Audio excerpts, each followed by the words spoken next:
live to Rainier Avenue Radio. It is your host, the most free in the building. Oh my God, you guys, I am in the building here alone by myself. Not all the way by myself, because my boy Daniel is always here holding us down in the background. I don't have this today. What? Kind of weird, but we're going to get this party started in this show on the road. You know what? As you know, when you tune in, we're not so much trying to talk about all the beautiful and good information that we see here at Clean Greens Living. All right, so announcements, you guys. This Saturday, the Call to Conscious Museum opens up this weekend.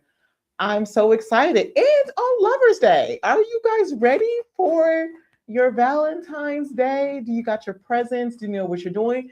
Also remember that Valentine's is just the day and love happens every day, but it is okay to show your special someone that you love them and show them you love them by bringing them to the Call to Conscious Museum. That will be opening up this weekend. So the Call to Conscious will be opening up this Saturday, and it'll be open from 11 a.m. to 5 p.m. and Sunday, 11 a.m. to 5 p.m.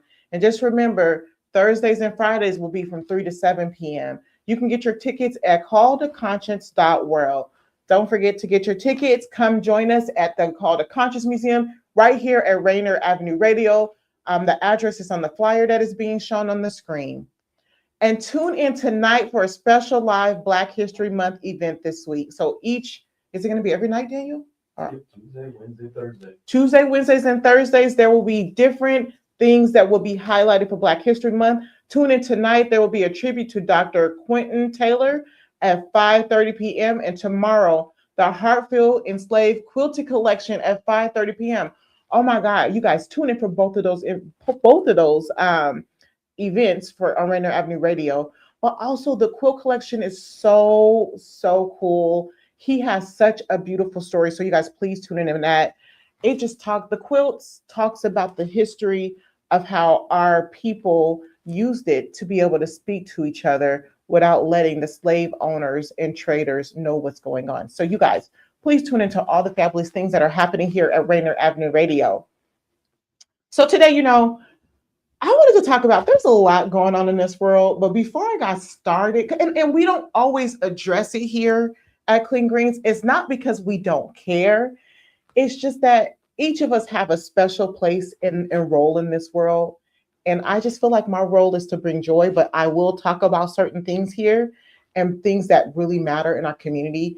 And remember last week we had Lanisha on, and we were talking about the two young men that got killed last week. And I just really wanted to highlight that that's not the first conversation, and it won't be the last conversation that we have here. There is so much going on in our community, and I just want to highlight that and continue that conversation, but also talk about how can we have joy throughout all of this that is going on in this world. There is just so much. I mean, we got the stinking Epstein files going on. We got a racist man in office that is causing so much chaos and confusion in this, and we're going to talk about it. But I just wanted to bring people's attention and reminder to, I mentioned this on the show a while back, and we just need to continue this conversation. I don't know if you guys ever looked up, I came over by accident once, Marshall's Law. I could definitely be saying his name wrong, but Marshall's Law is this study about what people, human beings need in order to be able to have self-actualization, right? And so when we were talking about what was going on in our community and what's going on with our youth, the first thing anybody ever wants to say is, it's the parents' fault. And then we go down this line of parents' fault, community's fault, generational fault, generational trauma. All of this can be true, but remember that there is a system in place that is keeping us there. And this system is in place keeping us there because we are too distracted to see and do something. And we have given up hope to think that anything can be done. And when I say that is I think about our system and what's happening, and a lot of it is rooted in racism practices and structures that have been formed and set up to keep people like that looks like me and you, because not every person who looks like us is family, but it is set up to keep us down, right? And so when we talk about ways that we can start helping in our community and making these things better, I look at Marshall's Law Maslow's law. And I feel like that is one of the things that we can really focus on. Everybody say hi, Danielle. He's making sure y'all get that good shot. But Maslow's law is this triangular system that talks. Oh, it's on the screen. See, Daniel is so bomb. Thank you, Daniel. Follow along with me. Maslow's law talks about the different needs people need to be able to get to that mind frame that you in this community wants everybody to have. They have to have their psychological needs met, feeding, breathing, food, water, shelter, clothing, sleep. If people don't have that, how can, and if they don't feel safe and secure, how do they feel loved and feel like they belonged? And how do they build their self-esteem? So until we touch on these in our communities, these are things that we should be touching on in our communities, which I know that I hang with a bunch of cool people that do touch on this. And I'm going to be having them on the show for the rest of the year, talking about ways that we can make sure that our youth have what they need, that their families have what they need. Us at Clean Greens, where we play our part. So if you guys don't know, I am the director of Clean Greens Farm and Market, which is a local nonprofit farm here in Seattle.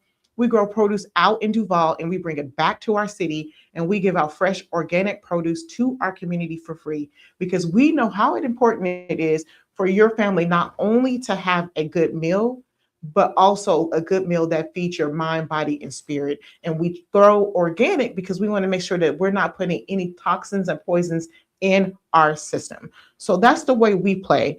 But making sure that people have shelter, places to sleep. We're all fighting over resources, right? And we're fighting over land, like I said before, that we don't own. This is not ours. And this is all spiritual. And so when we talk about what's happening in our community, we also want to make sure that we are staying focused, but don't burn out. It is very easy to burn out with so much going on. It's like you turn on the world news, so much is going on. You turn on the US news, and there's so many conversations and debate about what's legal, what's law, who's doing wrong, who is doing right. And it's very easy to get caught up in doing wrong. And this is how our system continues to play it out in the way that it plays it out, because we continue to get caught up in what we see people doing. And then we start to become monkey see, monkey do. We start to get burnt out where we don't call people out on it. But let's just talk about racism for a moment. Racism can be taken out of this country and its system, but it will take us coming together and fighting. And what it looks different for everybody. And one of the things that I see that really keeps the system going is when we accept it within our community and when we accept it within our leadership. So what I mean by that is there are so many of us in this community that deal with racism. And I know that it's been so baked in the system that we have people that still thinks, oh, they're just racist. You're going to deal with racist people throughout your whole time, so you might as well deal with this and get this check. No. It is time to start calling racism out in those moments. When you accept racism for $1, you're showing who you are, and you're showing where your faith is, and your faith ain't in who it's supposed to be in. And I am a firm believer of the Holy Spirit. I'm a firm believer in God, and I will call him the creator for those of you who get so hung up on what you should call this being. But there is a being, right, that has created us. And it's created us out of love. It has created us out of community. It has created us out of beautiful and extraordinary things. And we cannot get caught up in allowing the evils of the world to take over. So when you see someone being racist, whether it's a colleague, whether it's someone you're doing business with, whether it's a family member, whoever it is, start calling it out. You're sitting here in a system that is so uncomfortable for you. Your family is being raised in a system that is so uncomfortable for you. Why are you letting people walk around being free? This is another reason why a lot of our white counterparts are so comfortable, because no one is making them uncomfortable. No one is talking to them about it. We just assume that they're going to be who they're going to be. And I promise you guys, there are some good white, oh my God, that sounds like a racist person. Anyways, but it's true. There are some good white people out here, y'all. There is some good white people out here that loves our community, that wants our community to thrive, and that believes in Black leadership, that believes in people of color leadership, that will support you, that will invest in you. You do not have to be rooted in people who are rooted in racism. You don't have to accept that.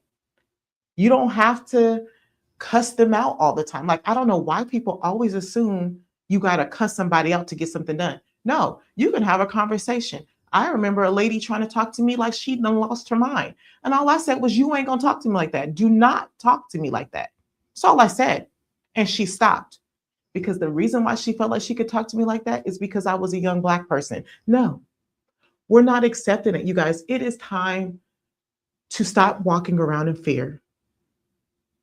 And it is time to take a stand. Because if we do not take a stand, our community is going to die. Our world as we know it is going to die. And we are going to be so overcome with evil. So that's my rant for that moment. But I want to talk about joy. How can we, in all of this, be joyful? It is possible, y'all.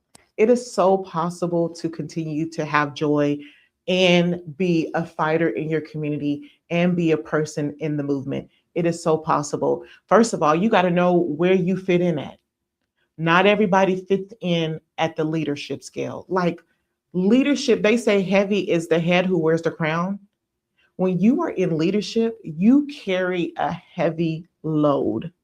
You carry a heavy load, and that takes great responsibility. So if you are in leadership, you have to make sure that you are taking time to have some downtime. It is imperative that you take time to have some downtime. And also, I learned this weekend, just because you can do something does not mean you can do it. And I know, that lesson came so small as me doing my hair and cutting my eye. And it was just this trail of disaster because I was trying to do something instead of resting. In leadership, you have to take time. You have to take time to let someone else do it. I've talked about this book. It's the who, not the how.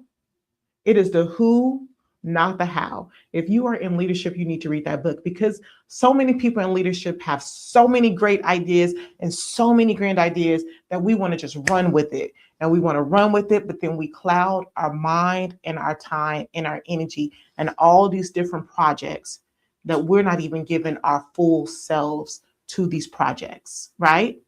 So the who, not the how, talks about, yes, you can have this great idea, but who can you get that can do it?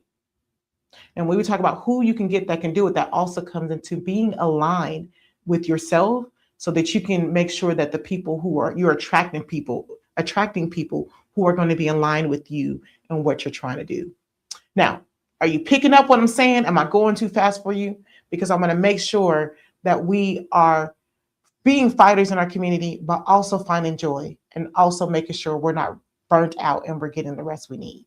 So if you are in leadership, you want to make sure that you are surrounding yourselves with a team of people that you can have help you, send them out to do the job, and trust that you are aligned with people that are like-minded with you and that they can get the job done.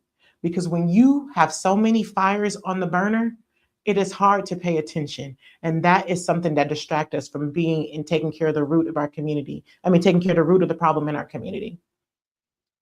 So you got to know where you're at. If you're a leader, if you're a protester, what does your protest look like? Does your protest look like going out in the streets and holding up a sign and and letting the world know that you're here in numbers? Is your protest making content and posts on social media and letting people know what is happening? Is your protest having centers where people come in and you do healing work and you make sure that people are taking care of their mind, body, and spirit as they are out here speaking? You want to make sure that you are creating space and knowing where you fit in these places, so you're not in places that make you feel unworthy. You're not in spaces that make you feel like you got to prove yourself. So now you're working extra hard to burning yourself out and you're not focused. The goal is to stay focused. The goal is to have strategy. The goal is to do the work that you can do and not the work that someone else is supposed to be doing. So make sure that when you're out there doing these things, that you're taking care of yourself and you're staying in the lane that is good for you and not in the lane that you feel like you should be in, or not in the lane that somebody's pushing you. So another thing to make sure that you're doing is making sure that you're standing up and saying, I can't do this. Maybe this other person can do it. Another thing that I realize in our community is that we're fighting over and it's distracting us from what is important, is that we're trying to be seen instead of doing the work. So you got to always ask yourself, am I trying to be seen? Am I trying to do the work? And one of the things that is going to help you not be burnt out and not lose your faith, not lose your hope, not lose your joy, is making sure that you are taking the time to sit down and be aligned, being in alignment with yourself, knowing what your mission is, knowing what your goal is, knowing what you are trying to do and what your call is into this world. And if you are unsure of that, making sure you're connecting with your therapists in your community, making sure you're connecting with coaches in your community, making sure you're connecting with your neighbors in your community so that you can talk it out and get a great idea on who you are, what it is you're called to do, and what it is you can do in this community. A lot of the burnt outness is not being in alignment with yourself, not knowing where is your boundary, not knowing who you are, and not standing in who you are. So you want to make sure that, I just want to make sure that people aren't so burnt out with all this information and then being scared on how and where they can show up at. So talk to me in these comments if I'm not making sense. Talk to me in these comments if you need a deeper understanding or you have some input. Another thing is get moving. When you start to feel stressed out, when you're starting to feel antsy and anxiety, you want to get moving. And I'm not saying get moving like go out of your community, do something. I'm talking about get exercise, move your body. Some people say even if you sit still and you take some time and just breathe in and blow out while tapping your chest, that helps you stay focused. That helps your body recenter. You got to recenter. It is easy to get distracted and get burnt out when you're not taking the time to recenter. One of my favorites and one of my things that I'm going to say and that people don't believe me is read your Bible, read your word for a few reasons. You may not believe in God, but this system is using the Bible to put out all of these policies. And if you're not reading what they're using to understand what they're doing, you're doing a disservice to yourself, right? But then also when you read the Bible, when you're in the word, you start to get a better understanding that this system is not using that Bible. They're using what they want to do and twisting the Bible to their perverted thoughts and ideals. And that reading the Bible for yourselves help you see that. And then it helps you stay firm and it helps you become a better fighter for yourself and your community and your world, because now you know they can't use those words against you because you know those words for yourself. So you want to make sure that you are reading that Bible. Those are, to me, I feel like that is like one of the biggest things that you can do. And it teaches you, like people talk about the Bible being a slave thing. And it's like when I read the Bible, if the slaves are reading the word of the Bible that I read, then they would have been taught how to get out of slavery. They would have been taught that what's happening to them isn't right. And maybe that's why the slave master wouldn't let them read. And maybe the slave master had a different book, but the book I read teaches you how not to be a slave. It teaches you how to be free. It teaches you how to have, how to be in community. It teaches you to check your balance and your powers, because a lot of us get in powerful positions and then we have God complexes and then we start trying to control and manipulate and abuse people. So it teaches you how to stay focused. It teaches you that having a community or having people around you that are aligned with you, having a wise counsel will help you get somewhere. It teaches you common sense. Common sense. It teaches you It just teaches you so much, y'all. Now I can get on here and I can keep preaching, but I'm gonna slow down a little bit. Um, I dare you. I can't read these comments. They're so far away. Is there a way we can make it bigger on my end? Y'all, I'm getting up there. I can't read these little small words. But yeah, so stay in focus on what's happening. I know it's a lot going on, but we got to stay focused on what's happening, but also making sure that we're taking time away to recenter, to get in our community, because the world is talking in numbers, but when you're in your community, you are seeing the people. And we've had plenty of people on here that talks about some of the changes happens inside your community, inside of who's on your city council, inside of who is your mayor, who is your senator, who is your governor. Get to know these people. Get to know there are so many people in your community that are doing policy things, that are doing things that are making changes. I've been to this year alone, I've been to 2 meetings speaking about policy and changes that we're having. Thanks, Daniel. So making sure that you're connected,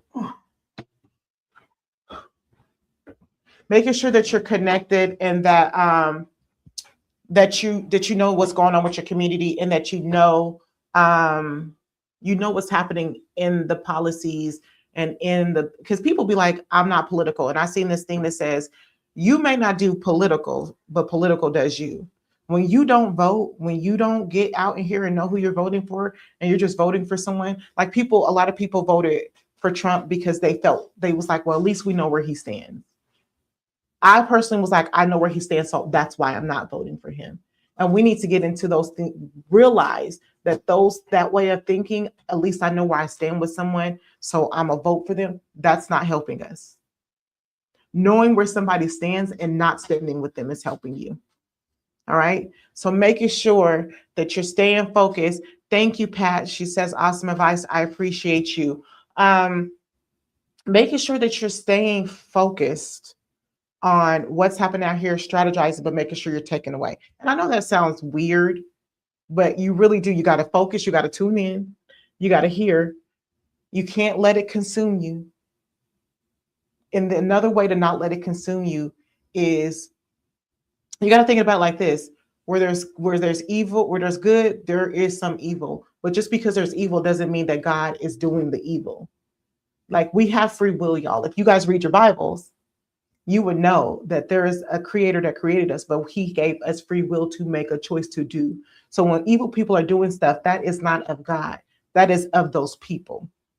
And so when you are not in alignment, and when you are not in the circles that are in good, you subject yourself to that evil. I hope this is making sense.